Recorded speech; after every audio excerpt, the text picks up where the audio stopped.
यहां मंच पर विराजमान कॉलेज की प्रधानाचार्य प्रोफेसर पूनम कुमारिया जी और इस सभागार में उपस्थित सभी शिक्षिकाएं और छात्राएं, आज हम सब आज शिक्षक भी हैं। वैसे तो मेरी जो मदर थी वो भी एक गर्ल्स कॉलेज में लेक्चरर थी और प्रिंसिपल होकर रिटायर हुई थी। तो जब तक मैं 10-12 साल का था तब तक मुझे भी गर्ल्स कॉलेज में जाने का कई बार अवसर मिला और पिकनिक में भी उन लोगों के साथ बच्चे होते हैं तो ले जाते थे। मगर आज हम जिस विषय के ऊपर विचार करने के लिए एकत्र हुए हैं, जैसा कि अभी आपकी प्रिंसिपल मैडम ने बताया, भारत एक ऐसा देश जिसने आजादी की कितनी बड़ी कीमत चुकाई है, इसका कोई अनुमान ही नहीं है कि पार्टीशन के समय कितने लोग मारे गए। अनुमान 10 लाख से लेकर 20 लाख लोगों की मौत तक जाता है और 1.5 से 1.25 करोड़ लोग बेघरबार होकर एक जगह से दूसरी जगह शिफ्ट हुए, which was the biggest exodus in the documented history of Mankind. यानी हमारी आजादी कम से कम 10 लाख लाशों के ढेर और 1.25 करोड़ बेघरबार हुए लोगों की बर्बादी और उनकी सिसकियों की कीमत पर आई थी।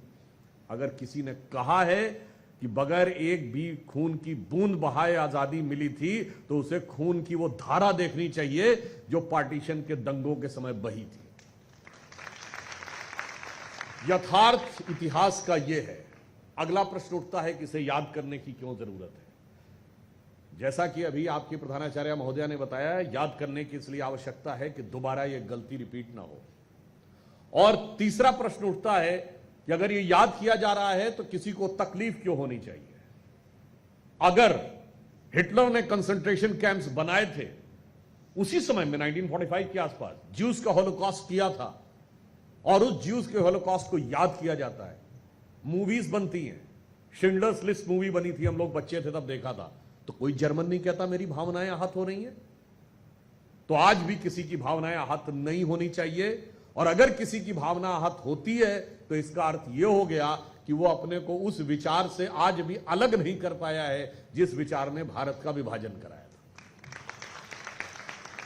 और यह दोबारा गलती ना हो, इसकी आवश्यकता इसलिए भी है कि देश का भविष्य सुरक्षित, सुनिश्चित और विकास के पद पर अग्रसर रहना चाहिए।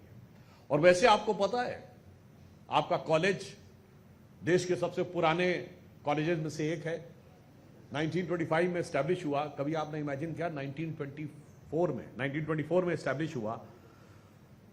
यूएसएसआर 1919 में बना। थोड़ा सा 5-7 साल पीछे चले जाइए, 1918 यानी जिस समय आप लोगों का कॉलेज एस्टैब्लिश हुआ, जरा दुनिया का मैप देखिए। तब चाइना का पार्ट शिंजियांग नहीं था, सिकियांग नहीं था, तिब्बत नहीं था, यूएसएसआर बना नहीं था। इन टर्म्स ऑफ एरिया सिर्फ पाकिस्तान बांग्लादेश ही हमारा हिस्सा नहीं था, बर्मा भी भारत से गवर्न होता था। और आप में से शायद बहुतों को न पता हो, अभी ईरान और अमेरिका वाली वॉर चल रही है तो आप उसमें ओमान का नाम सुनते होंगे। Oman was controlled by Bombay presidency, वो भी ब्रिटिश इंडिया का हिस्सा था। यानी in terms of area we were the biggest country on earth. In terms of population we were the biggest country on earth. आज भी अगर आप, अब तो खैर वैसे ही बिगेस्ट हो गए इन टर्म्स ऑफ पॉपुलेशन, और अगर आप पाकिस्तान, बांग्लादेश और इनको मिला दें तो और भी बड़ा हो जाता है। और entire China was Buddhist, and if you consider Hindu and Buddhist as one family, then Hinduism with an extended part of Buddhism was the biggest religion on earth. आप सोचिए कहां से कटते कटते घटते घटते कहां तक पहुंचे हैं। इसलिए इसको समझने की जरूरत है। और जिन लोगों ने उनसे आंखें मूंदी, उसके बाद क्या हुआ? कहा गया 47 को भूल जाओ। तो क्या देश में दंगों की श्रृंखलाएं नहीं हुई? 67 का सूरत का दंगा हो, 80 का मेरठ का दंगा हो, 84 का भिवंडी का दंगा हो, 87 का मेरठ का दंगा, 80 का मुरादाबाद का दंगा, बहुत सारी चीजें हुई, चलिए वो भी भूल जाओ। फिर कश्मीर हुआ, भागना पड़ा, वो भी भूल जाओ। तो फिर केरल के मल्लापुरम से भागो, मालदा से भागो, पंजाब के, बंगाल के, और असम के धुबरी बरपेटा करीमगंज से भागो।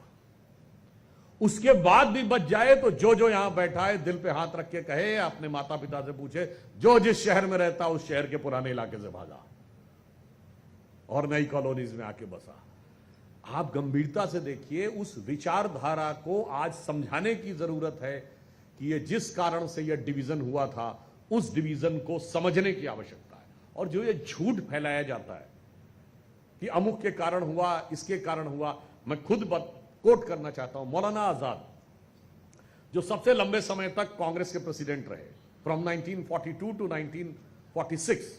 उन्होंने अपनी किताब इंडिया मीन्स फ्रीडम में लिखा हुआ है, उन्होंने कहा कि पार्टीशन सबसे बड़ी ब्लंडर है और यह इतिहास में यह लिखा जाएगा कि पार्टीशन मुस्लिम लीग की वजह से नहीं, कांग्रेस की वजह से हुआ। यह वो जवाहरलाल नेहरू जी को संबोधित करके कौन कह रहा है? मौलाना अबुल कलाम आजाद, जो भारत के पहले शिक्षा मंत्री थे। अब आप आइए, उसके बाद जो परिस्थितियां बनी, आज इतिहास को छोड़ दीजिए, एकदम प्रेजेंट पे आइए। ऑपरेशन सिंदूर से एक महीना पहले 16 अप्रैल 2025 जनरल आसिम मुनीर का वीडियो अवेलेबल है। क्या कहता है कि हिंदू और मुस्लिम दो नेशन थे, हम ये मानते हैं, हम साथ में नहीं रह सकते थे, इसलिए हमने डिवीजन कराया। और उन्होंने बोला कि दुनिया में दो ही रियासतें हैं जो कलमे की बुनियाद पे बनी, एक रियासत मदीना और एक रियासत पाकिस्तान। और उसके बाद सब लोग बैठे ताली बजा रहे थे। इस ताली की गूंज भी जिसको सुनाई ना पड़ रही हो तो उसे अपने कानों का इलाज कराना चाहिए। इसके बाद कोई कंफ्यूजन नहीं रह जाता है कि किसने पार्टीशन कराया और क्यों कराया। यह भी मैं बताना चाहता हूं, जो लोग यह बताने का प्रयास करते हैं, तो इसकी सबसे पहले शुरुआत कहां से आती है?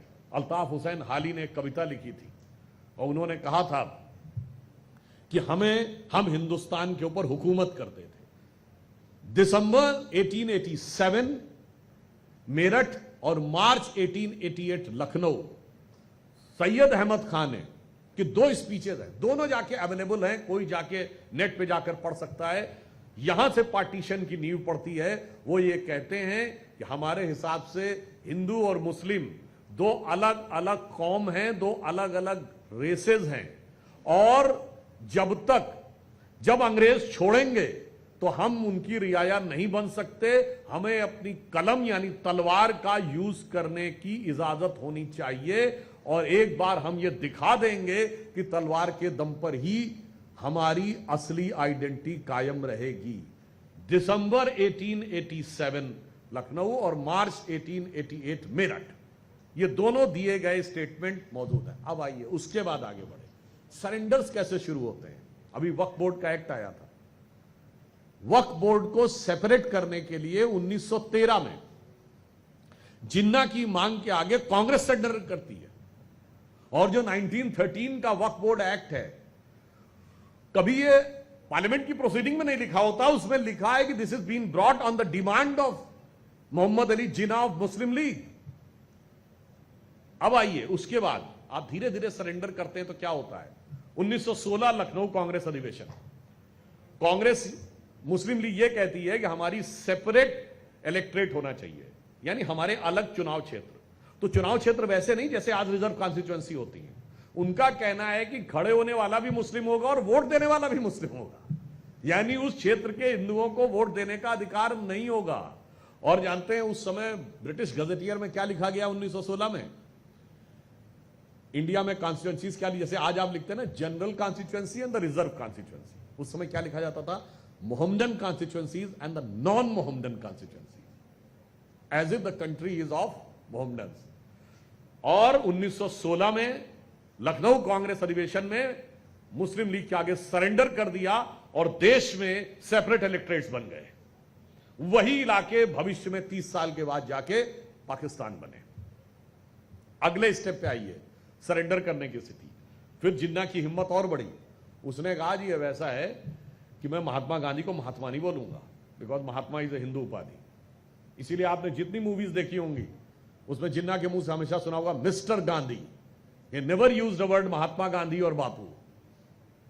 अब और हिम्मत बढ़ी, अब उन्होंने कहा 1924 के अधिवेशन में, जिसमें मोहम्मद अली जौहर कांग्रेस की अध्यक्षता कर रहे थे, जो बाद में मुस्लिम लीग के नेता बने, जिनके नाम पे अभी ये रामपुर की यूनिवर्सिटी है, जिसको लेकर वो सारा विषय चल रहा है। उन्होंने कहा कि साहब वंदे मातरम नहीं बोलेंगे। जबकि मजे की बात ये समझिए, 1896 के कलकत्ता कांग्रेस अधिवेशन में वंदे मातरम बोला गया। उसकी अध्यक्षता रहमतुल्लाह अहमद सयानी ने की, मुस्लिम थे, कोई प्रॉब्लम नहीं थी। 1905 में बंगाल का डिवीजन किया जब करजन ने, तो हिंदू मुस्लिम दोनों साथ में आकर वंदे मातरम गाते हुए 5 साल आंदोलन चला। 1911 में वो रिवर्स हो गया।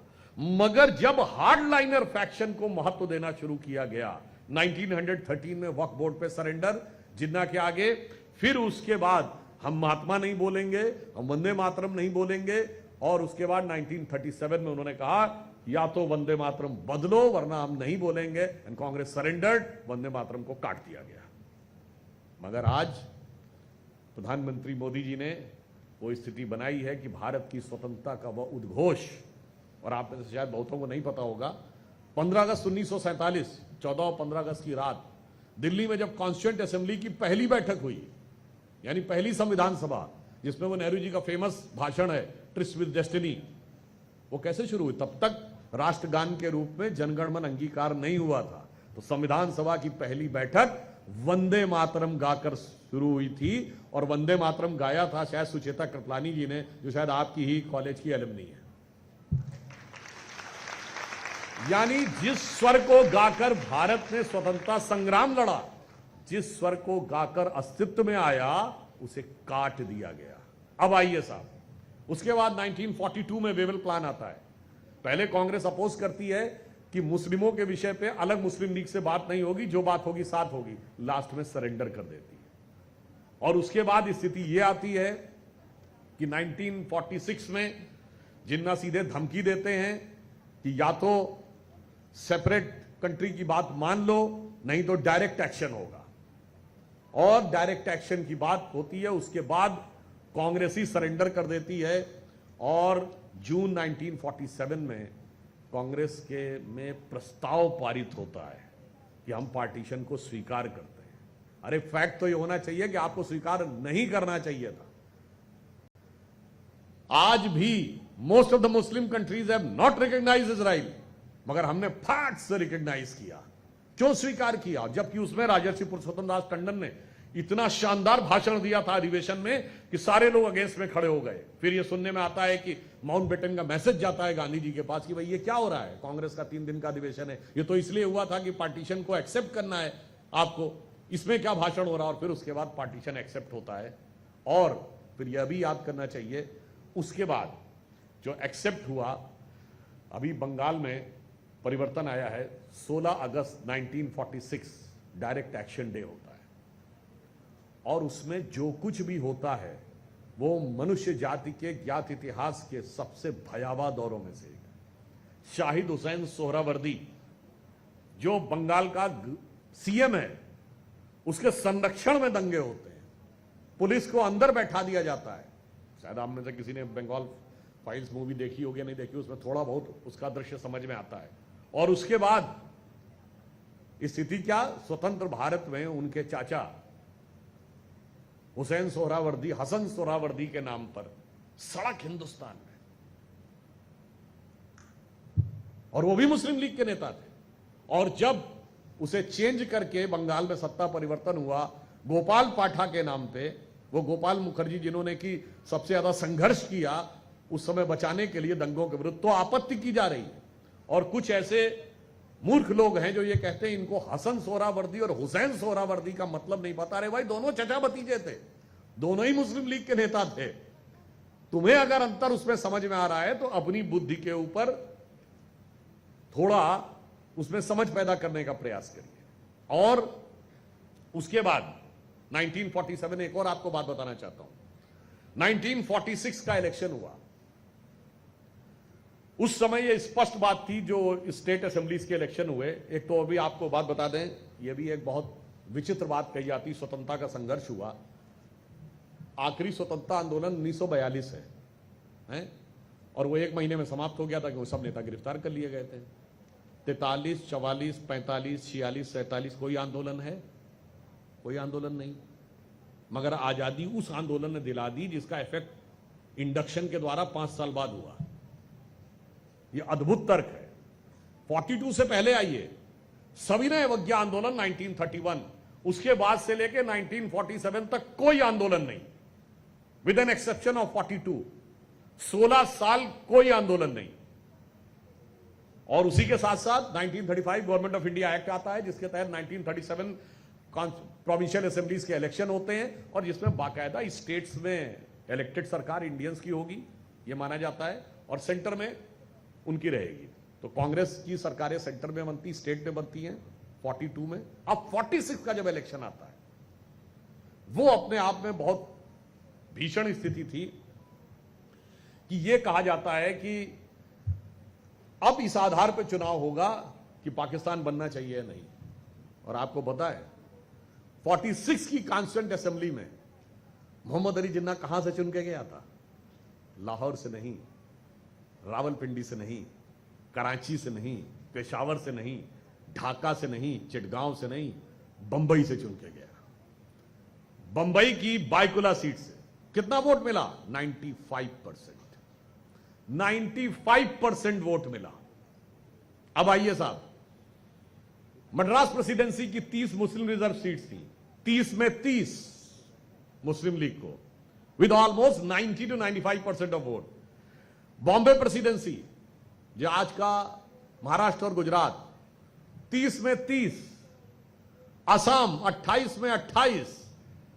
Bengal almost complete. उत्तर प्रदेश 73 में 64, यूनाइटेड प्रोविंसेस कहते थे। और मैं विनम्रता से पूछना चाहता हूं, और फिर ऐसा भी नहीं था, इसके होने के बाद भी किसी को लगता है, और इसका उल्टा आपको बताता हूं, जो आज का पाकिस्तान है वहां मुस्लिम लीग नहीं जीती थी। सिंध में मुस्लिम लीग को मेजॉरिटी नहीं मिली। पंजाब में खिजर हयात की यूनियनिस्ट पार्टी के साथ गठबंधन करना पड़ा। और आज जो आप खैबर पख्तूनख्वा देखते हैं, जिसको उस जमाने में नॉर्थ वेस्ट फ्रंटियर प्रोविंस कहा जाता था, वह कांग्रेस को 2/3 बहुमत मिला। And Muslim League lost badly Khan Abdul Ghaffar Khan के नेतृत्व में। यानी फैक्ट यह है कि आर खैबर पीओके नहीं, खैबर पख्तूनख्वा हमारा होना चाहिए था। खान अब्दुल गफ्फार खान ने कहा मैं बिल्कुल पाकिस्तान में जाना नहीं चाहता। और क्या बढ़िया लॉजिक दिया गया, ये वो लैंड से कनेक्शन नहीं दिख रहा है तो कैसे वो करें? अरे ईस्ट और वेस्ट पाकिस्तान 2000-2500 किलोमीटर की दूर पे लैंड पे कनेक्शन होकर एक कंट्री हो सकते हैं, खैबर पख्तूनख्वा हमारा नहीं हो सकता था। यानी ये बहुत बड़ा ऐतिहासिक तथ्य है कि जो आज का पाकिस्तान है वहां मुस्लिम लीग को स्वीपिंग मेजॉरिटी नहीं मिली। स्वीपिंग मेजॉरिटी आज के हिंदुस्तान में मिली। और ये मैं हवा में नहीं बोल रहा हूं। 3 जनवरी 1948 को सरदार पटेल ने कलकत्ता में अपने भाषण में कहा, यह उनकी वॉइस में अवेलेबल है, कोई जाकर सुन सकता है, ये ऑडियो अवेलेबल है, जिसमें उन्होंने कहा कि भारत में रहने वाले ज्यादातर मुसलमानों ने पाकिस्तान बनने के लिए वोट किया है। मैं नहीं मानता कि एक दिन में दिल बदल गया, मगर अब जो हो गया सो हो गया। अब पीछे की बात छोड़ो और अब यह मत कहो कि मुझे अलग आइडेंटिटी चाहिए, मेरे लिए अलग कानून चाहिए, मेरे लिए अलग व्यवस्था चाहिए। अब यह कहो कि देश के साथ कदम मिलाकर कैसे चलना चाहते हो। मगर यह बात मानी नहीं गई। और 27 अगस्त को 1947 को कॉन्स्टिट्यूएंट असेंबली में, यह जो कॉन्स्टिट्यूएंट असेंबली की डिबेट है, पार्लियामेंट की वेबसाइट पे आप जाके देखेंगे तो आप जाके पढ़ सकते हैं, फिर मुस्लिम लीग ने सेपरेट इलेक्टोरेट की मांग उठाई, यानी वही पृथक निर्वाचन क्षेत्र दे दीजिए, और कहा कि हम छोटे भाई हैं, आप बड़े भाई हैं, अगर आप दे देंगे तो अच्छा रहेगा। सरदार पटेल ने बड़े गुस्से में कहा कि अब छोटे भाई बड़े भाई की बात समाप्त कर दो, और फिर उन्होंने वही सेंटेंस रिपीट किया और कहा अब यह बात कहो कि साथ में आगे कैसे लेना है। और आज केरल में मुस्लिम लीग के 5 मंत्री हैं। तो यह कहेगा यह मुस्लिम लीग वो मुस्लिम लीग नहीं है जो जिन्ना की मुस्लिम लीग थी। तो याद करिए, मार्च 1949 में इंडियन यूनियन मुस्लिम लीग के संस्थापक मोहम्मद इस्माइल और पीके पोकर साहब बहादुर जिन्ना की मुस्लिम लीग के आजादी से पहले मद्रास प्रेसिडेंसी के अध्यक्ष थे। अगर जिन्ना को कायदे आजम कहा जाता था तो आज की इंडियन यूनियन मुस्लिम लीग के संस्थापक को कायदे मिल्लत कहा जाता था। और मैंने आपको बताया पूरी की पूरी सीटें जीती मद्रास प्रेसिडेंसी, वहां तो कोई पाकिस्तान नहीं गया। दुख की बात यह है, और अगर यह कहें कि यह वो मुस्लिम लीग नहीं है, भाई साहब फिर यह भी वो कांग्रेस नहीं है जो महात्मा गांधी वाली थी। यह भी 1978 में कांग्रेस आई के रूप में बनी है। अगर आप अपनी लीगेसी जोड़ते हैं तो सेम वही लीगेसी है। फिर आप कहेंगे चलिए ठीक है वो सब जो था, मगर अब आगे क्या।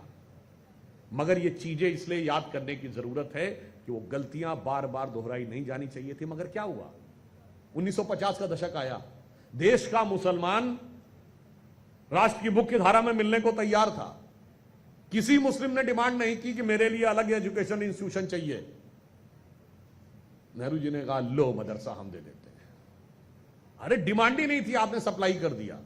इवन यहां तक की स्थिति यह थी, अगर आप उस समय याद करिए, हम लोगों से तो बहुत, हम लोगों के ग्रैंड फादर्स और उनकी या मदर फादर को भी याद होगा, सुना आप लोगों ने, सबको होगा, उस समय कितने ही मुस्लिम कलाकार, उनको कोई परहेज ही नहीं था हिंदू नाम से फिल्म में आने में। भाई दिलीप कुमार कौन थे, यूसुफ खान। अजीत कौन थे, हामिद अली। जॉनी वाकर कौन था, बदरुद्दीन। मधुबाला, मीना कुमारी। यानी उनको कोई समस्या नहीं थी नाम भी रखने में। यहां तक कि आपने सुना हो 50 के दशक का बड़ा फेमस भजन है, मन तरपत हरि दर्शन को आज, मोरे तेरे बिन बिगड़े सगरे काज। किसने गाया है, मोहम्मद रफी ने। म्यूजिक किसने दिया है, नौशाद अली ने। लिखा किसने है, शकील बदायूनी ने। तो आप कल्पना कर सकते हैं, मन तड़पत हरि दर्शन को आज, मोरे तेरे बिन बिगड़े सगरे काज। ये लिखने वाला, संगीत देने वाला, गाने वाला तीनों मुस्लिम नहीं। फिर आगे बढ़े, 60 का दशक आया, इंदिरा जी ने कहा लो हम पर्सनल लॉ बना देंगे। फिर उसके बाद 80 का दशक आया, राजीव गांधी जी ने कहा हम शाहबानो केस लाके सुप्रीम कोर्ट से ऊपर शरिया को कर देंगे। फिर पीवी नरसिम्हा राव जी आए, 1995 का वक्फ बोर्ड एक्ट ला देंगे, प्लेसेस ऑफ वर्शिप एक्ट ला देंगे। और फिर जो कुछ मनमोहन सिंह जी के जमाने में हुआ वो आपको सबको पता है। तो मैं कहना चाहता हूं, हकीकत में इस सांप्रदायिक विचारधारा को बढ़ाने में भारत के नेताओं का ज्यादा बड़ा रोल रहा। शायद मुस्लिम समाज तो उस समय राष्ट्र की मुख्य धारा में आने को तैयार था। और मैं कोट करके कहता हूं, के मोहम्मद साहब जो बहुत बड़े आर्कियोलॉजिस्ट हैं, आर्कियोलॉजिकल सर्वे ऑफ इंडिया में बहुत बड़े ऑफिसर रहे, ज्वाइंट डायरेक्टर रहे, और 1976 में जो एक्सकवेशन हुआ राम मंदिर में उसको वो लीड कर रहे थे। उन्होंने अपनी किताब में लिखा है, और ये बात भी प्रूफ के साथ बोल रहा हूं, 22-23 दिसंबर 1949 को श्री रामलला विराजमान प्रकट हुए, और सुन्नी सेंट्रल वक्फ बोर्ड ने लगभग 12 साल तक कोई रिट नहीं दायर की। सुन्नी सेंट्रल वक्फ बोर्ड दिसंबर 1961 में मुद्दई बना। क्यों? क्योंकि टाइटल सूट का रूल होता है कि अगर 12 साल तक आपने क्लेम नहीं किया तो योर क्लेम विल बी फॉरफीटेड। 12 साल पूरा होने में केवल 11 दिन रह गए थे। क्यों नहीं किया 11 साल 11 महीने तक? के मोहम्मद साहब ने लिखा है, चूंकि मुस्लिम समाज के अंदर यह विचार था कि हमें इस पे दावा नहीं करना चाहिए, हमें छोड़ देना चाहिए। हिंदुओं के लिए इस स्थान का बहुत महत्व है, हमारे लिए कोई महत्व नहीं है। काल लगभग सब लोग ये मान रहे थे, मगर तब सेकुलरिस्ट लेफ्टिस्ट उन्होंने जा जाके उनको समझाया, कहा नहीं नहीं तुम्हारा केस मजबूत है, तुम्हें लड़ना चाहिए। और वो दिसंबर 1961 में जाके सुन्नी सेंट्रल वक्फ बोर्ड उसमें क्लेमेंट बन जाता है जाके। और उस क्लेम में लिखा क्या है, अगर आप में से किसी ने पढ़ा हो, we are appearing on the behalf of the mosque made by foreign invader Babur in the 16th century. स्वतंत्र भारत के इतिहास में कोर्ट में पिटीशन दायर होती है जो ये कहती है कि एक विदेशी आक्रमणकारी के द्वारा बनाए गए ढांचे के बचाने के लिए हम कोर्ट में खड़े हैं। अद्भुत। इसलिए आज की स्थितियों में यह आवश्यकता है कि उस हकीकत को समझें। एक जो दूसरा आदर्श है उसको क्यों नहीं देखते?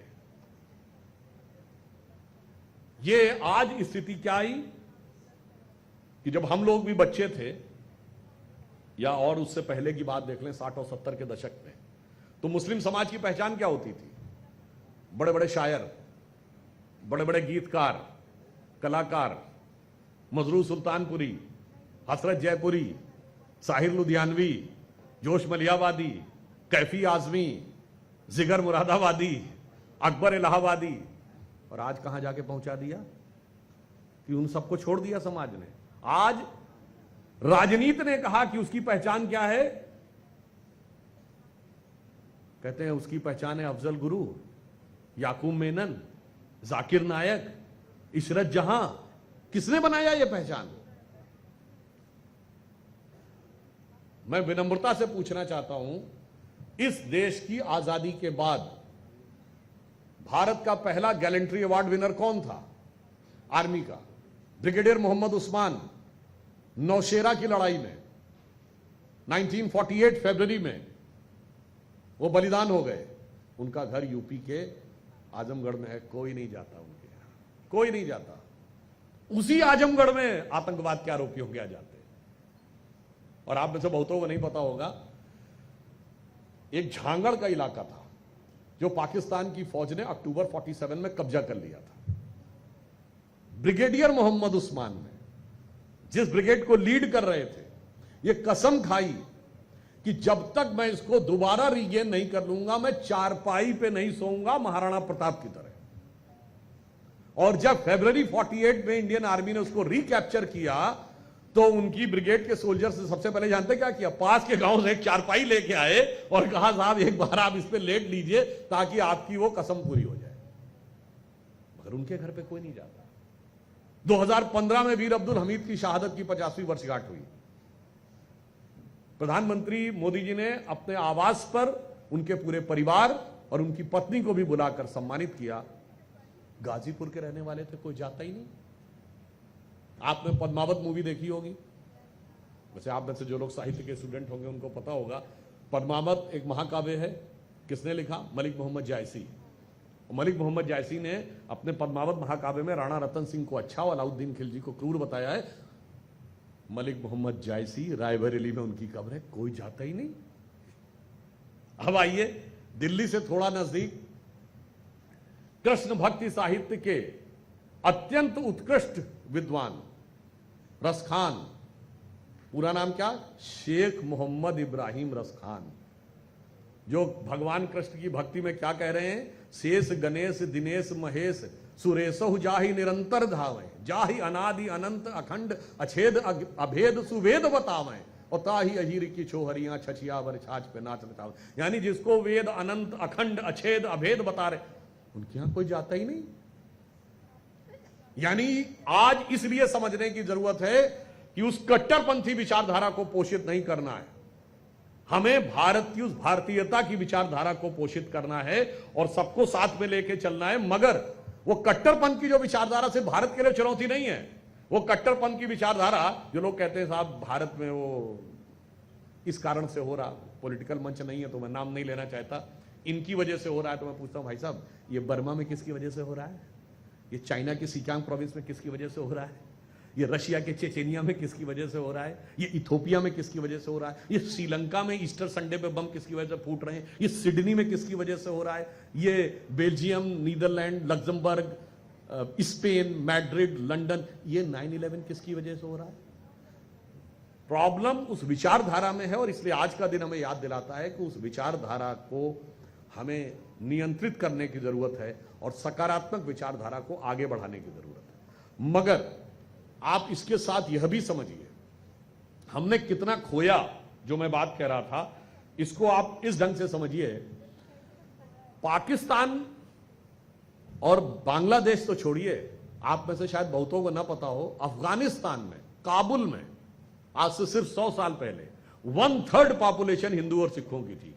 1/3 काबुल में। जब नेताजी सुभाष चंद्र बोस कोलकाता से गए हैं एस्केप करके, तो वो काबुल में कहां रुके थे जाके? एक ड्राई फ्रूट्स के मर्चेंट थे ना, मेहरोत्रा जी, उन्हीं की दुकान पे रुके थे। आज कोई ड्राई फ्रूट के मर्चेंट मेहरोत्रा जी बचे काबुल में? आइए बर्मा में almost more than 50% of the business was controlled by Indians. वो जो 50 के दशक का गाना है, मेरे पिया गए रंगून किया है वहां से टेलीफोन तुम्हारी याद सताती है, वो इसीलिए था कि रंगून जाना बहुत आम बात होती थी। वहां कोई कुछ नहीं बचा। और मैं एक और बात कहना चाहता हूं, क्योंकि यहां वुमेन्स कॉलेज है, अगर आजादी के उस दौर की सबसे दुखद यंत्रणा झेली है तो महिलाओं ने झेली है।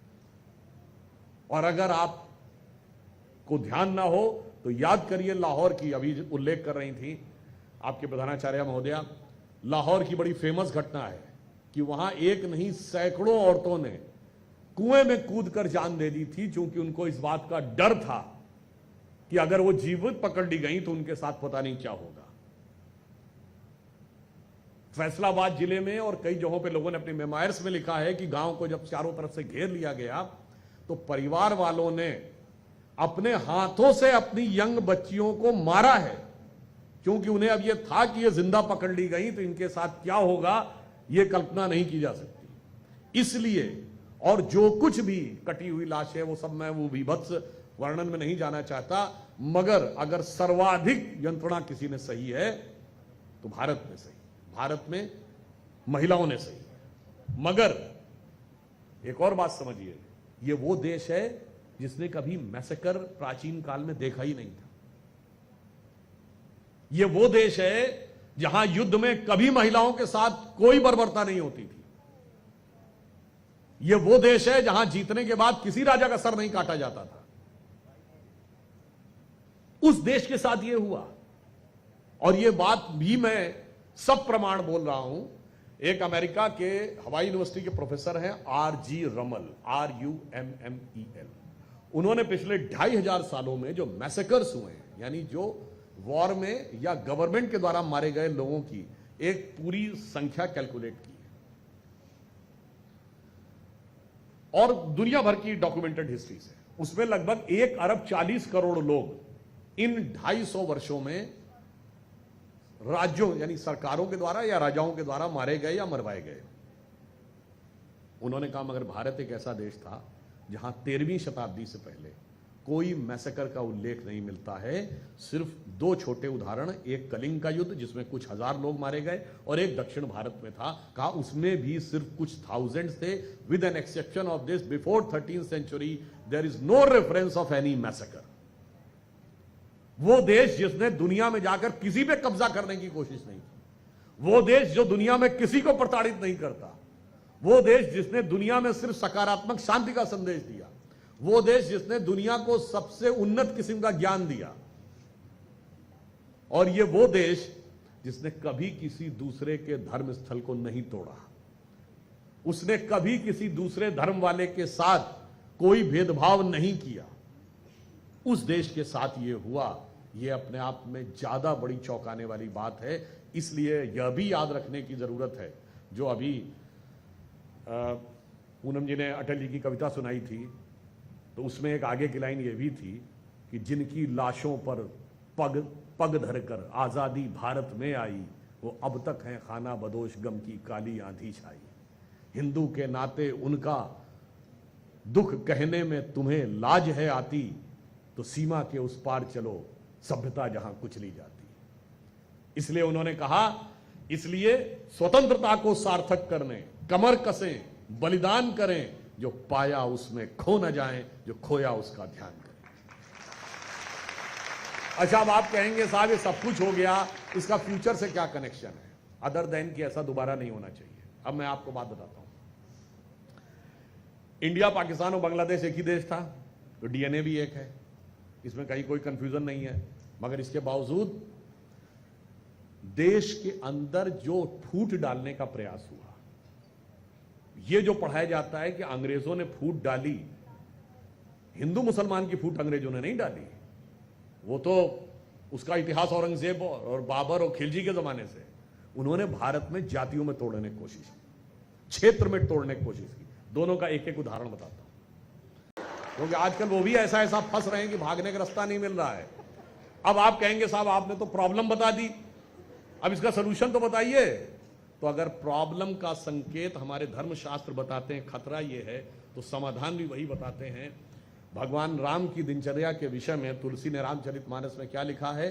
प्रातः काल उठके रघुनाथा, मातु पिता गुरु ना वही माता। बस ये सीक्वेंस समझ लीजिए, जब कोई ऐसी सिचुएशन आए तो पहले मातु मम्मी से बात करिए, फिर पिता फादर से बात करिए, फिर गुरु टीचर से बात करिए, then decide anything. Don't jump to the conclusion. और इसलिए हम यह भी कहना चाहते हैं कि आज भारत दुनिया का यंगेस्ट कंट्री है, biggest country in terms of, मगर आज भारत के युवा पे एक बहुत बड़ी जिम्मेदारी है। वो क्या है? अरे दुनिया में सब बह गए उसी हवा में।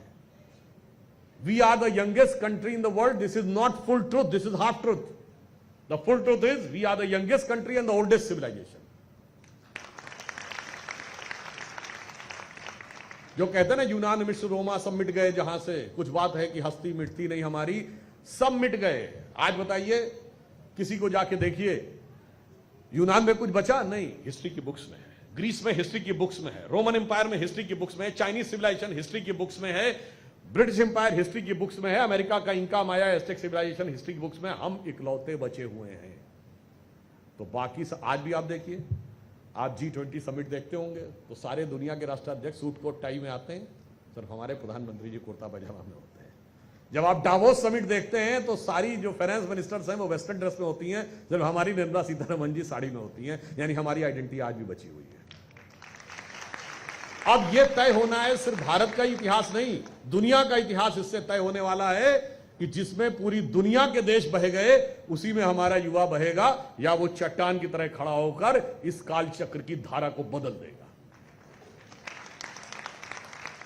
और इसलिए जब भारत एक नए स्वरूप की तरफ आगे बढ़ रहा है तो हमें बिल्कुल ध्यान रखना चाहिए कि नित करने को बलिदान जवानी जागा करती है, युग करने को निर्माण जवानी जागा करती है।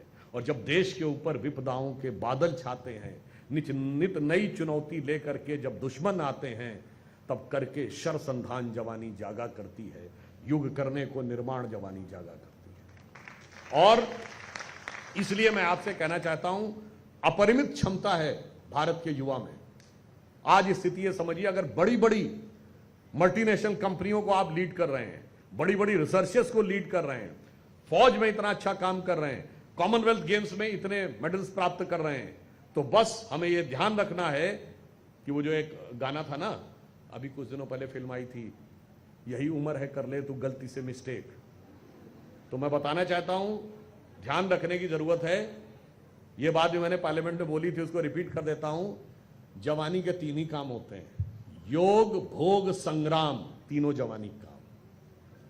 अब ये चॉइस आपकी है। जो भोग करता है वो रोग का शिकार होता है, जो संग्राम करता है वो कभी ना कभी जाकर मृत्यु को प्राप्त होता है, जो योग करता है वो भगवान को प्राप्त होता है। मगर आज 80% लोग सिर्फ भोग में लगे हैं। बढ़िया नौकरी मिल जाए, फिर बढ़िया सी सैलरी मिल जाए, फिर बढ़िया अपना डिस्कोथेक और पब में बढ़िया बियर पी के अपना झूमेंगे, जिंदगी सेट, मस्त जवानी फिर नहीं आनी, जीवर ऐश करो, ये वो चेक है जिसको यारो जल्दी कैश करो।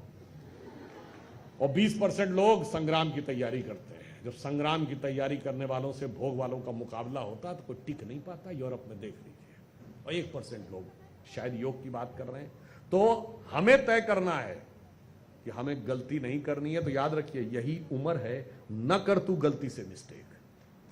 कोई मिस्टेक नहीं करनी है, सही दिशा में संभल कर समझ कर आगे बढ़ते हुए इस देश को एक नई दिशा में लेके जाना है। और लास्ट में कहना चाहूंगा, यह भारत का अमृत काल है। 2047 में जब 100 ईयर्स ऑफ इंडिपेंडेंस हम पूरा करेंगे, तो प्रधानमंत्री जी ने कहा था कि अमृत काल में जो देश हम करेंगे, जो काम करेगा, वो 1000 साल तक भारत का मार्ग प्रशस्त करेगा। तब यही पीढ़ी 20-21 साल के बाद किसी न किसी महत्वपूर्ण पद पर बैठकर किसी न किसी देश के महत्वपूर्ण कार्य को संचालित कर रही होगी। बस इतना अंत में ध्यान रखिए, कई बार आजकल ये भी एक थॉट प्रोसेस है कि हमें अपने आचरण में शुद्धता रखनी चाहिए।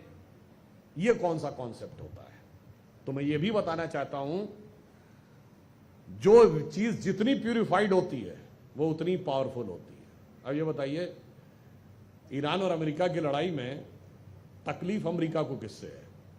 यूरेनियम से। Uranium 238, when it becomes 60% purified, it becomes power grade.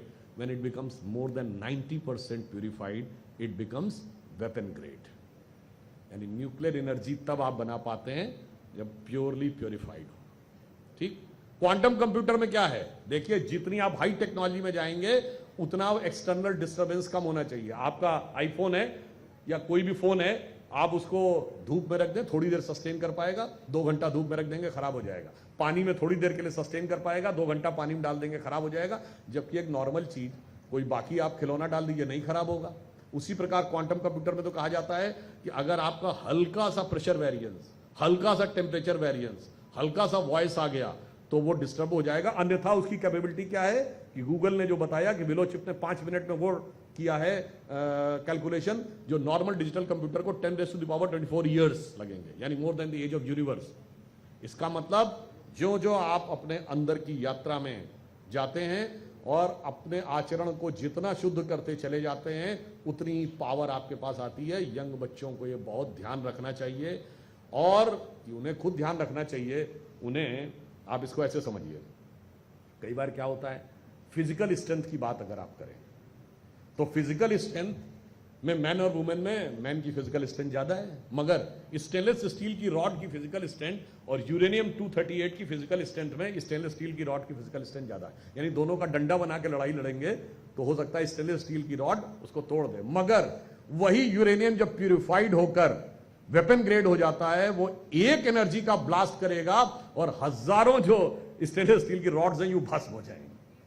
तो यह तय करना होता है कि आप अपने अंदर की लेटेंट एनर्जी को पहचानिए और भारत के भविष्य को समझिए कि भारत भविष्य में कहां लेके जा रहा है। इसीलिए हम ये कहना चाहते हैं, हमने कभी दुनिया को जीतने का प्रयास नहीं किया, हमने अपने अंदर अपने को जीतने का प्रयास किया। इसीलिए जो प्रधानमंत्री जी ने कहा है कि 2035 तक मैकॉले के माइंडसेट से बाहर आना है, यह बात मैं फिर कह रहा हूं। जहां हमने रिमेंबर किया था देश की आजादी और पार्टीशन को, यह लड़ाई आजादी से ज्यादा बड़ी लड़ाई है। वो इसलिए कह रहा हूं कि आजादी की लड़ाई वो थी कि हम जेल में थे, जेल में बैठे हर व्यक्ति को पता लगता है कि जेल से बाहर निकलना है और बाहर निकलने के बाद दोबारा जेल में नहीं आना है। पर यह वो लड़ाई है कि हमारे दिमाग में मैकाले मार्क्स की मरिजुआना और मेडिसिन ऐसी भरी हुई है, like a drug addict. Drug addict drug से बाहर ही नहीं आना चाहता, उसे वही अच्छा लगता है, बल्कि वो छटपटाने लगता है। तो ड्रग एडिक्ट्स को ड्रग से छुड़ाना ज्यादा मुश्किल है, जेल से छुड़ाना ज्यादा आसान है। इसलिए जेल से तो हम छूट चुके हैं, मगर इस अमृत काल में वो जो विष भरा हुआ है उससे हम बाहर निकलेंगे, तब हम वास्तविकता में विश्व को देख पाएंगे कि ये भारत क्या है, ये वो देश है। एंड में एक और बात ऐड कर दूं, अभी हम सब ने मां सरस्वती की आराधना की, ठीक, पर आपको पता है कि जापान में भी एक देवी है बैजेंटीन, जो गॉडेस ऑफ विजडम मानी जाती, लोटस पे बैठती, हाथ में वीणा, तो बताने की जरूरत नहीं कि वो कौन है। अभी ईरान की लड़ाई हो रही थी तो आपने देखा होगा ईरानियन मीडिया में, जब उन्होंने कहा हम 5000 साल पुरानी सभ्यता में आज तक कोई दबा नहीं पाया, तो वहां पर वो लोग एक पुरानी पर्शियन गॉडेस को दिखा रहे हैं जिसका नाम है आरा देवी सूरा अनिता, देवी वर्ड उसमें भी है।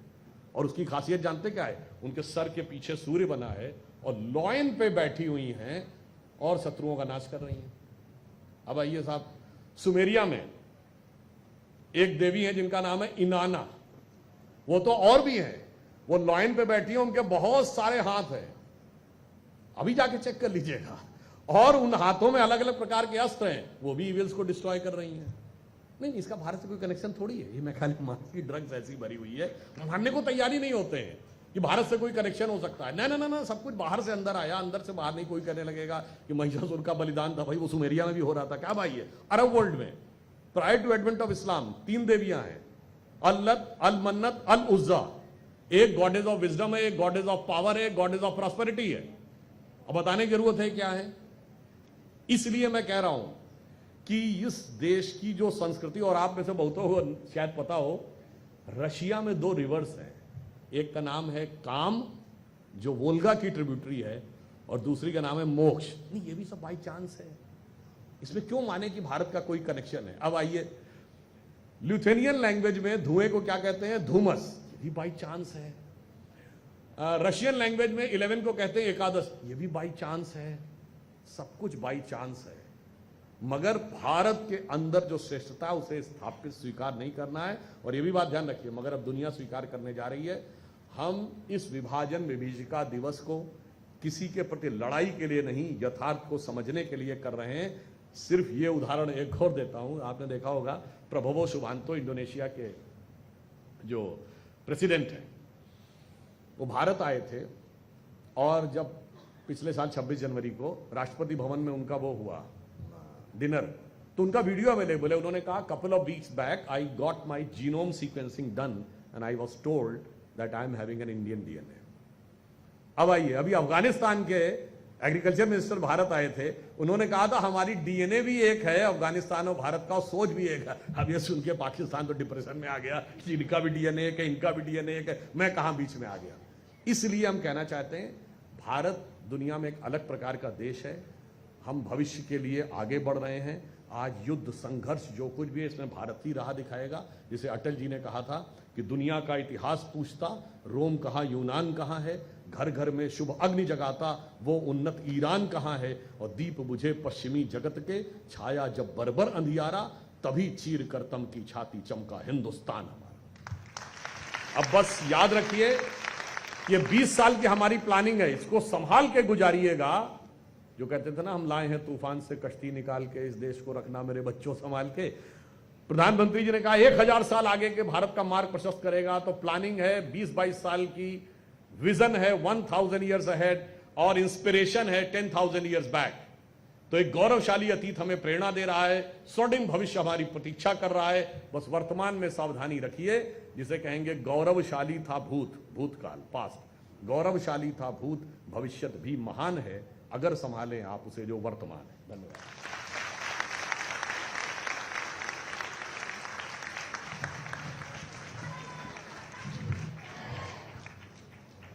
Thank you, sir, for your words. What you shared today gave us more than facts. It gave us a way to sit with this history and actually feel its weight. That's not something every speaker manages to do. आप में से शायद बहुतों को नहीं पता होगा कि 1930 तक, यानी जब आपका कॉलेज बना उस समय तक, आज का सिंध बॉम्बे प्रेसिडेंसी का हिस्सा था। फिर वहां पे एक विचार खड़ा किया गया, हमारी एक अलग आइडेंटिटी होनी चाहिए, हमारी एक अलग भाषा, हमारा एक अलग कल्चर, और ये तो गुजराती और मराठी कल्चर के साथ हम कैसे होंगे। सिंध बॉम्बे प्रेसिडेंसी से अलग हो गया। जिस समय 47 हुआ, ये तय हुआ कि जो हिंदू मेजॉरिटी एरिया है वो भारत में रहेंगे और जो मुस्लिम मेजॉरिटी है वो पाकिस्तान में रहेंगे। अगर सिंध बॉम्बे प्रेसिडेंसी का हिस्सा होता, जिसमें आज का वेस्टर्न महाराष्ट्र गुजरात आता था, तो वो हिंदू मेजॉरिटी होता, वो भारत का हिस्सा होता। मगर चूंकि वो सिंध सेपरेट हो गया तो 20 साल के अंदर वो मुस्लिम मेजॉरिटी हो गया। फिर सिंध ने जो कष्ट सहा वो अपने आप में बहुत दुखद अध्याय है। दूसरा याद करिए, आज का बांग्लादेश का एक इलाका सिलहट में यह तय हुआ कि ये वोटिंग से तय होगा कि ये पाकिस्तान में रहेगा या बांग्लादेश में। और उस समय पाकिस्तान के पहले लॉ मिनिस्टर, आप में से बहुतों को शायद पता हो या जिनको ना पता हो, पाकिस्तान जैसे हमारे पहले लॉ मिनिस्टर बाबा साहब अंबेडकर थे, पाकिस्तान के भी पहले लॉ मिनिस्टर जोगेंद्र नाथ मंडल थे जो शेड्यूल कास्ट थे। और उनको ये लगा कि हम मुस्लिम लीग के साथ समझौता करके सत्ता में बेहतर भागीदारी पाएंगे, भारत में पता नहीं हमें वो सत्ता में स्थान मिले ना मिले। तो सिलहट में जो उनकी जाति थी उसकी संख्या सर्वाधिक थी और उन्होंने अपनी जाति की वोटिंग मुस्लिम लीग के पक्ष में करा दी और सिलहट पाकिस्तान में चला गया। यह था 1947, 3 साल बाद। अक्टूबर 1950 जोगेंद्रनाथ मंडल का इस्तीफा नेट पे अवेलेबल है, जाके पढ़िएगा। वो दर्द, वो कष्ट सामने नजर आएगा। जिन लोगों पे विश्वास करके उन्होंने हाथ मिलाया, उसने कहा मेरी ही जाति के लोगों को, वो 2 ऑप्शन दिए जा रहे हैं, कट जाओ या कन्वर्ट हो जाओ। लियाकत अली के पास में गया, कौन? लॉ मिनिस्टर ऑफ पाकिस्तान, छोटा मोटा आदमी नहीं है। कह रहे कोई प्राइम मिनिस्टर नहीं सुन रहा और आखिर में दुखी होकर इस्तीफा देके भारत में आके गुमनाम जिंदगी जीते हुए उनके आखिरी साल गए। तो यह भी ध्यान रखना चाहिए कि ये जो फूट डलवाने का प्रयास हुआ उसके परिणाम बहुत खतरनाक हुए। और आज भी, अब मैं आपको बताना चाहता हूं दोनों में अंतर क्या है। जो मैंने कहा ना दोनों एक हैं। 80 साल में हम कहां पहुंचे और वो कहां पहुंचे। आज हम वहां पे पहुंचे हैं कि भारत दुनिया की 4th बिगेस्ट इकोनॉमी है, 4th बिगेस्ट स्टॉक एक्सचेंज है, तीसरा बड़ा ऑटोमोबाइल का मैन्युफैक्चरर है, दूसरा बड़ा मोबाइल हैंडसेट का मैन्युफैक्चरर है, डिजिटल ट्रांजैक्शन में दुनिया का नंबर 1 देश है, चांद के अछूते कोने दक्षिणी ध्रुव पर पहुंचने वाला देश। बड़ी बड़ी ग्लोबल टेक जाइंट्स के चीफ इंडियन है, गूगल का चीफ सुंदर पिचाई भारतीय है, माइक्रोसॉफ्ट का चीफ सत्य नडेला भारतीय है, पेप्सी की चीफ इंदिरा नुई भारतीय है, बहुत सारा, मास्टर कार्ड का चीफ, वर्ल्ड बैंक के चीफ है अजय बंगा वो भारतीय, तो बहुत सारा है, रवीर भाटिया की हॉटमेल से लेके सब तक। और वहां पे भी, वहां क्या हुआ 80 साल में, जैश ए मोहम्मद का चीफ वहां पे है, लश्कर तैयबा का चीफ वहां पे है, अल कायदा का चीफ वहां पे पकड़ा जाता है।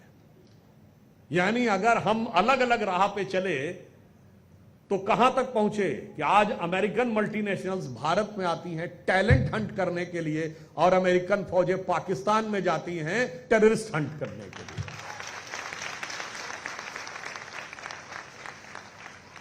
और फिर इतना ही नहीं, किसी को पाकिस्तान जाना पड़ जाए तो उसकी सांस गले में अटक जाती है, और पाकिस्तान से लोग भारत में इलाज कराने के लिए आते हैं, उनकी जान में जान आ जाती है। ये अंतर है कि हम वो जो ये कहां आ गए, हम यूं ही साथ साथ चलते, वो कहां पहुंचे और हम कहां पहुंचे। इसलिए भविष्य में ये बहुत आवश्यक है कि हम ये ध्यान करें। अब आइए दूसरे विचारों में अगर देखें, चूंकि अब वुमेन्स कॉलेज है, आज प्रधानमंत्री जी ने आने के बाद महिलाओं के सशक्तिकरण के लिए जो कार्य किया, ग्रास रूट लेवल से शुरू करके मुद्रा योजना स्टार्ट हुई, उसकी मोर देन 50% बेनिफिशियरीज वुमेन है। वहां से लेके स्टार्टअप, ड्रोन दीदी, लखपति दीदी, और जो प्रधानमंत्री आवास योजना हुई, 4 करोड़ गरीब महिलाओं, मतलब गरीब परिवारों को आवास मिला, और जिसमें जो रजिस्ट्री हुई है उसमें 3 करोड़ ऐसे हैं जो घर की महिला के नाम पर रजिस्ट्री है। मैं दावे के साथ कहता हूं कि 2014 से पहले, पहली बात तो 3 करोड़ गरीब परिवारों की यह ख्वाब था कि मेरे नाम पे कोई मकान होगा, और उस गरीब परिवार में भी महिला सोचे कि मेरे नाम पे मकान होगा, यह कल्पना से परे था, वो साकार करके दिखाया। फिर इतना ही नहीं, अगर आप देखें, एक ऐसी चीज हुई है, वर्ल्ड बैंक के फॉर्मर चीफ ने 2025 में बोला है कि इंडिया में जो डिजिटल रिवॉल्यूशन हुआ है उसने सबसे ज्यादा लाभ किसको किया? गरीब वर्ग को, डाउन ट्रोडन वर्ग को और महिलाओं को। क्यों? गांव में काम करने वाली वो महिला, आप सोचेंगे कि वो बैंक में जाकर खाता खुलवाएगी, और बैंक की तो शाखा भी उस ब्रांच उसमें नहीं है गांव में, 4 गांव दूर वो जाएगी समय निकाल के, फिर जाके वहां किसी जो भी पुरुष कर्मचारी बैठा होगा इससे निगोशिएट करेगी और इस ढंग से काम होगा, तो उसके हाथ में तो कभी पैसा ही नहीं था। अब जब ये मुद्रा योजना हुई, जनधन अकाउंट्स खुले और जो डिजिटल रिवॉल्यूशन आया, अब सबके हाथ में मोबाइल है, खेत में काम करने वाली महिला के पास एक मैसेज आता है और उसे समझ में आ जाता है मेरे अकाउंट में इतने पैसे आ गए। अब ना उसे 4 गांव पैदल चल के जाने की जरूरत है, ना बैंक में जाके निगोशिएट करने की जरूरत है। तो सबसे ज्यादा इंपावरमेंट हुआ। तो अब आइए फिर मिडिल लेवल पे अगर आप देखें तो हायर लेवल के ऊपर किस प्रकार से इंपावरमेंट हुआ। भारतीय फौज में और पैरामिलिट्री फोर्सेस में फुल्ली कमीशन वुमेन ऑफिसर्स का दौर इन 10 वर्षों में शुरू हुआ। आपको याद हो 26 जनवरी 2024 को ऑल वुमेन कंटिंजेंट थी रिपब्लिक डे परेड के ऊपर दिल्ली में। अब बहुत सी हैं, मुझे सबके नाम यहां पर लेने की आवश्यकता नहीं है। कारगिल में पहली वुमेन कम्बेटेंट हमारे टाइम में पोस्ट हुई, फर्स्ट वुमेन फाइटर प्लेन चलाने वाली हमारे टाइम में हुई, फॉरवर्ड पोस्ट के ऊपर वुमेन ऑफिसर्स हमारे टाइम में पोस्ट हुई। और सिर्फ इतना ही नहीं हुआ, आपको याद हो लॉस एंजल्स से बेंगलोर एक फ्लाइट आई थी 2 साल पहले जो नॉर्थ पोल की तरफ से होती हुई, उसमें सारा क्रू मतलब including pilot and other crew members all were women. फिर उसके बाद यूनियन मिनिस्ट्री में अगर सर्वाधिक वुमेन रिप्रेजेंटेशन है तो इस समय महिलाओं के प्रति अपराध के विषय के ऊपर बहुत सारे कड़े कानून बने, वो अपनी जगह है। उन सारी चीजों के बारे में इंश्योर किया। क्रिस्टीना जॉर्जिवा जो IMF की चीफ है, उसने कहा है कि भारत ने जो 182 डेज की फुल पेड मैटरनिटी लीव दी है, उस देश से भारत दुनिया के टॉप के 2-3 देशों में है जो उसने ध्यान रखा।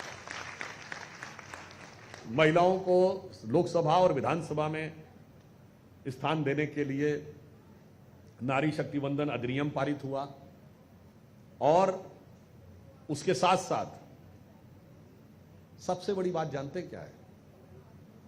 यह किस देश में हो रहा है?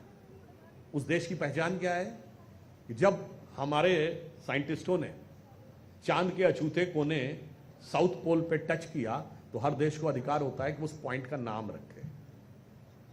तो हमारे प्रधानमंत्री जी ने नाम किसी नेता के नाम पे नहीं रखा जो पूर्व में रखा जाता था।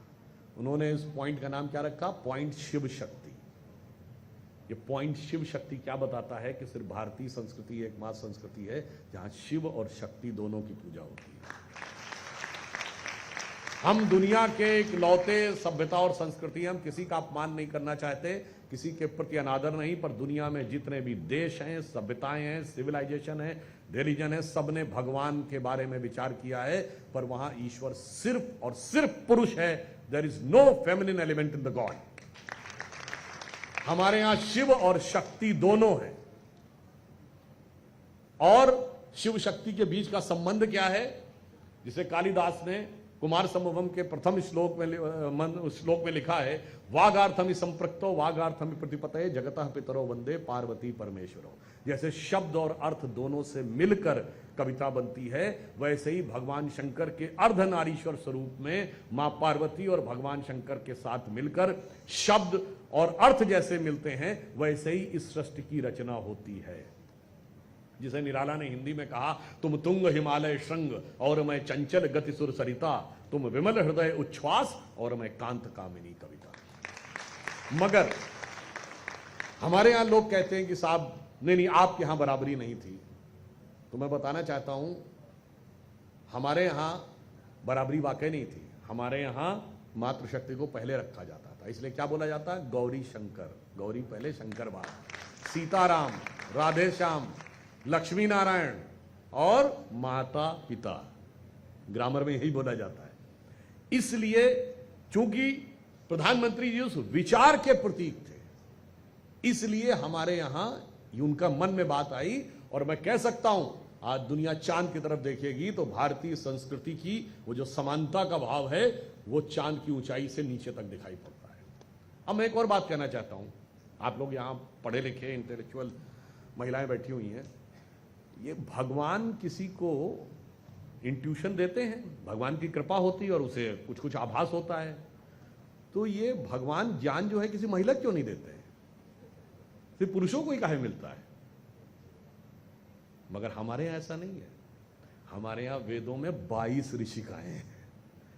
गार्गी, अपाला, लोपमुद्रा, मैत्रेयी, संध्या, इन नाम पे आपके यूनिवर्सिटीज में कॉलेजेस भी हैं। दुनिया में कहीं भी महिलाओं पे भगवान की कृपा और ज्ञान नहीं मिलता है, सिर्फ और सिर्फ हमारी हिंदू संस्कृति में महिलाओं को ज्ञान मिलता है। आप में से शायद बहुतों को पता हो या ना पता हो, तंत्र सूत्र सारा शिव पार्वती को देते हैं। सारा का सारा तंत्र सूत्र पार्वती के ही माध्यम से मिलता है। अब फिर इतना ही नहीं, उसके आगे आइए, प्राचीन काल से लेकर आज तक जितनी वुमेन रूलर्स हुई हैं, पहले कहीं वहां रही थी। मतलब मैं प्रभावती गुप्त जो गुप्त काल में हुई, उनसे लेके वाकाटकों के जमाने में, और उसके बाद महारानी अहिल्याबाई होलकर, कित्तूर की रानी चेन्नम्मा, रानी अबक्का और रानी दुर्गावती, रानी लक्ष्मीबाई, ये सब तो मिडिवल एज में हुई है। और उसके बाद अब आते हैं उस समय में जब आपका कॉलेज स्थापित हुआ। उससे पहले 1920 में एनी बेसेंट कांग्रेस की अध्यक्ष बन चुकी थी। पर आपको पता है अमेरिका में वुमेन्स को वोटिंग राइट कब मिला? 1920। ये हमको ज्ञान देते हैं, जबकि हमारे यहां उस समय वो अध्यक्ष रह चुकी थी। अब आइए साहब, उसके बाद भी जब आपका कॉलेज स्थापित हुआ, तब तक अमेरिका में कोई महिला इंडिपेंडेंट बैंक अकाउंट नहीं खोल सकती थी। वो पावर मिली 48-49 में। अब आइए, यूरोप के तमाम देशों में उनको एमएलए एमपी बनने का अधिकार ही नहीं था उस समय, यानी पीपुल्स रिप्रेजेंटेटिव नहीं बन सकती थी। और स्विट्जरलैंड जैसा देश, जिसको आपने बड़ा, आप लोग ख्वाबों ख्यालों में आदमी सोचता स्विट्जरलैंड जाने का मौका मिले, उसके कुछ कैंटन्स यानी प्रोविंसेस ऐसे थे जहां महिलाओं को पीपुल्स रिप्रेजेंटेटिव यानी एमएलए बनने का अधिकार जानते कब मिला है? 1990, जब हम लोग कॉलेज में आ गए थे। और वो लोग आके हमको बताते, और आप में से बहुतों ने चाहे ये बात सुनी होगी, विच हंट वर्ड सुना होगा। विच हंट का मतलब होता है जबरदस्ती किसी के पीछे जाना। विच का मतलब क्या होता है? चुड़ैल, डायन। ब्रिटिश पार्लियामेंट से इनेक्टेड एक्ट था विच क्राफ्ट एक्ट। ये कोई ये कोई वो नहीं कि सामाजिक कुरीति थी, बाकायदा पार्लियामेंट ने एक्ट पारित कर रखा था, किसी भी महिला को चुड़ैल घोषित कर दो और जिंदा जला दो। 15वीं, 16वीं, 17वीं शताब्दी में सैकड़ों महिलाओं के डॉक्यूमेंट्स हैं जिनको बाकायदा चुड़ैल घोषित करके जिंदा जलाया गया। और वो हमसे आके ये कहते हैं कि सिविलाइजेशन हमने आपको सिखाया है। और आपको पता है विचक्राफ्ट एक्ट ब्रिटिश पार्लियामेंट से कब रिपील हुआ है? 1952।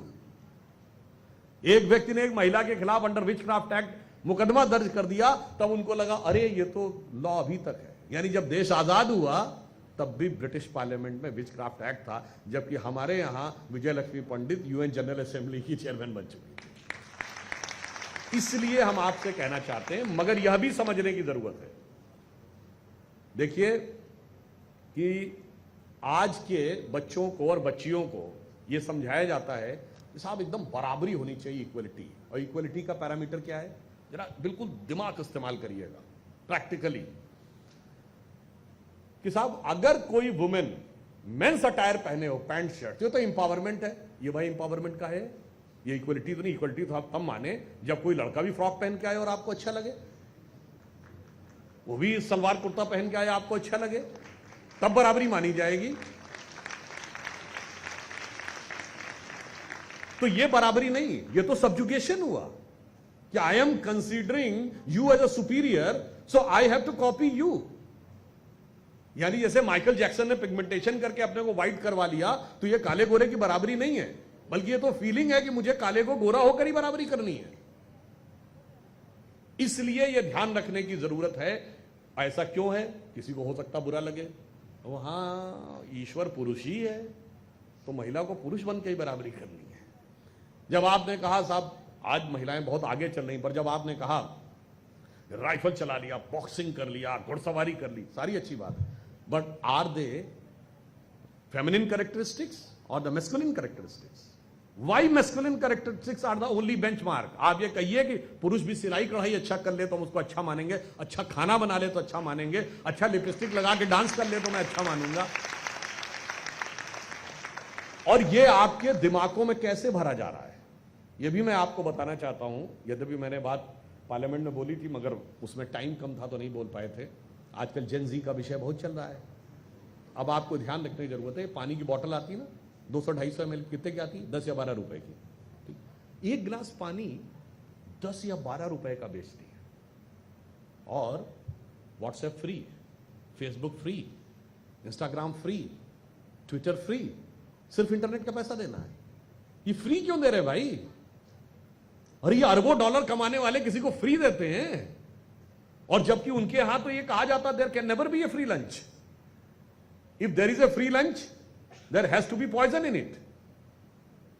तो अब आप समझिए वो फ्री क्यों दे रहे हैं। कारण आज की युवा पीढ़ी बहुत जागरूक है, बहुत वेल इन्फॉर्म्ड है, कहती है हम बहुत रीजनेबल हैं, हम बड़े लॉजिकल हैं। जब तक हमें लॉजिक और रीजन समझ में नहीं आएगा हम किसी बात को एक्सेप्ट नहीं करेंगे। शंकर जी पे दूध क्यों चढ़ाया जाता है, इसका भी मुझे रीजनिंग चाहिए। मगर वही युवा पीढ़ी है जिसको कहा जाता है कि फटा हुआ कपड़ा पहन लो, वो कभी विचार ही नहीं करती कि इसमें मुझे कोई रीजनिंग चाहिए, खट से पहन लेती। गंभीरता से सोचने की जरूरत है। ये है कैप्चरिंग ऑफ माइंड। ये फ्री में जो आपको दिया जा रहा है, कुछ फ्री में नहीं दिया जा रहा है, बदले में बहुत कुछ वसूला जा रहा है। दुनिया वही दिखाने की कोशिश हो रही है जो आपको वो दिखाना चाहते हैं, वही दुनिया आप देखिए। मगर यह भी याद रखने की जरूरत है कि भारत आज एक उस मुकाम पर जाकर खड़ा हो रहा है जहां हमने फिजिक्स ओलंपियाड में 5 गोल्ड मेडल के साथ ज्वाइंटली सही नंबर 1 रहे। मैथ्स ओलंपियाड में 3 गोल्ड, बायोलॉजी के ओलंपियाड में 3 गोल्ड। गुकेश डोमराजू 18 साल की उम्र में world chess champion. Devavrat Mahesh Rekhe ने 19 साल की उम्र में शुक्ल यजुर्वेद का दंडक्रम पारायण कर दिया। आपको पता है दंडक्रम पारायण क्या होता है?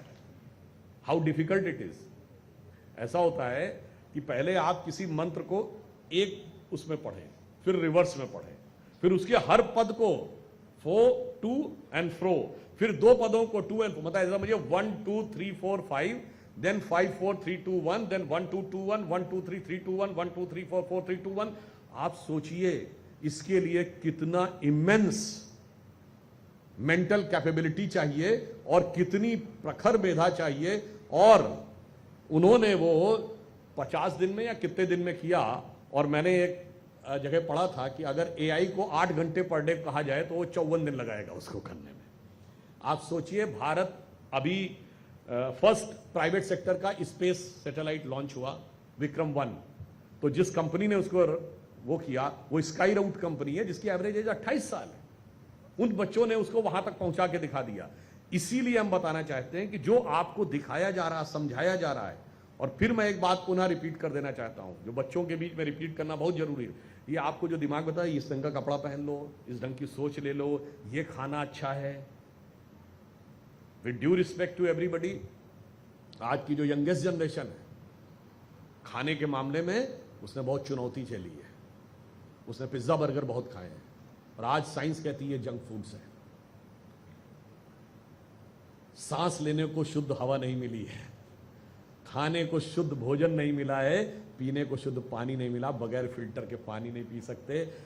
दिल्ली में क्या स्थिति सांस की रहती है जाड़े के समय में। इसलिए मैं कह रहा हूं, कुछ प्राप्त किया है तो कुछ चुनौतियां भी हैं, मगर उसी के साथ साथ ये बहुत संभल के और समझ के चलने की जरूरत है। जैसे आजकल एक और फैकेट भर दिया जाता है यंगर जनरेशन के मन में कि साहब उसके साथ प्रेम था, फिर ब्रेकअप हो गया।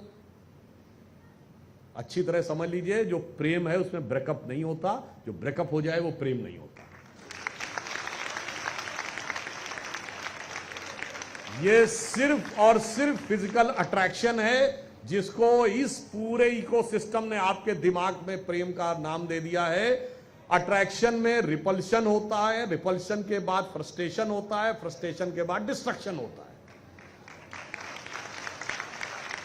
वो बच्चों को बहुत ध्यान रखना चाहिए। वो पुराना गीत था, हम लोग के भी खैर जन्म से पहले गाना है, आंखों से जो उतरी है दिल में तस्वीर है एक अफसाने की, खुद ढूंढ रही है शम्मा जिसे क्या बात है उस परवाने की।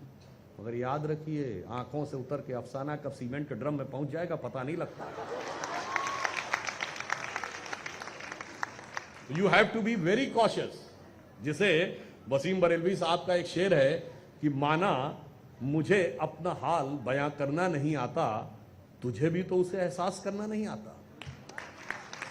माना मुझे अपना हाल बयां करना नहीं आता, तुझे भी तो उसे एहसास करना नहीं आता। वो दिन गए जब मोहब्बत हुआ करती थी जान की बाजी, अब कोई बिछड़ जाए तो कोई मर नहीं जाता। बल्कि अब तो उल्टा होता है, मार के काट के टुकड़े टुकड़े करके सूटकेस में बंद कर देता है या रेफ्रिजरेटर में। इसलिए मैं सभी बच्चियों से यह कहना चाहता हूं कि रामायण की कथा आपको यह संदेश देती है कि रावण जब सीता हरण करने के लिए आया था तो अपने असली रूप में नहीं आया था। असली में तो राक्षस था, वेश धर के आया था साधु का। तो जो भी दिख रहा है उसको फेस वैल्यू पे बिल्कुल यकीन नहीं करने का है। तो मैं कहना चाहूंगा कि बिटिया इस संसार में संभल के चलियो जाए, ना जाने किस भेष में कब रावण मिल जाए। और अगर कोई ऐसी स्थिति आए, और वैसे ये भी बात कहूंगा, वैसे तो यहां पे लड़के नहीं हैं, लड़के भी कई बार अपने को समझते हैं हम लोग थोड़ी इतने इमोशनल है, हम तो सब मैनेज कर लेते हैं, we are smart enough to tackle every situation. तो उनसे भी कहना चाहूंगा, बिटवा इस संसार में संभल के चलियो जाए, ना जाने किस मोड़ पे कब सूखा खा मिल जाए।